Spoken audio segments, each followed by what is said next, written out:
Alright, well, I figured out what I think is a pretty badass method to fuse two keys together on your keyboard if you're looking to use double movement binds only pressing one button.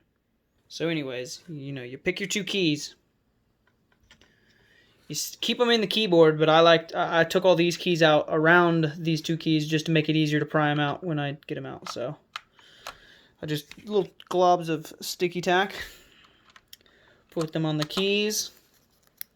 A little brace. This is just a piece of plastic. That's all this is. Put the piece of plastic and see, I've seen videos where people just did this, but I don't know, it's kind of inaccurate or unreliable, excuse me, and you have to almost hit it in the middle in order to activate the keys, because I've been trying this and it just wasn't working for me, so I decided to come up with a new method.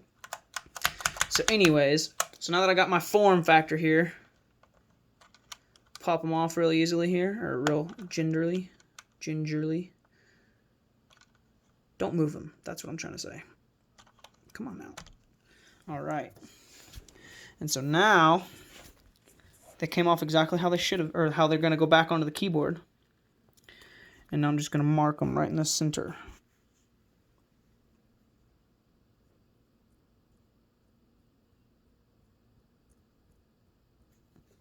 Okay, so now I'll have, what I'm going to do anyways, is I'm going to drill a hole in the sides of the keycap, about halfway up or so, in the same spot, and then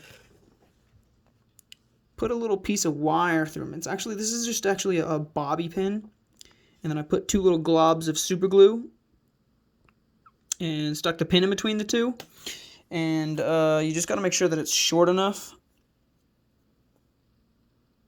This thing's really tiny. Make sure it's short enough, because god dang, this keyboard light, these caps here, this plastic part, if it's too long, then that piece of metal will get stuck in between the underside of the keycap and this little plastic piece right here. So it's got to be small enough to where that edge glides over the plastic keycap. Anyways, that's your end result. You're just gonna I mean, just any drill bit, with a power drill, and just drilling through the side. It's really easy. It's like super easy.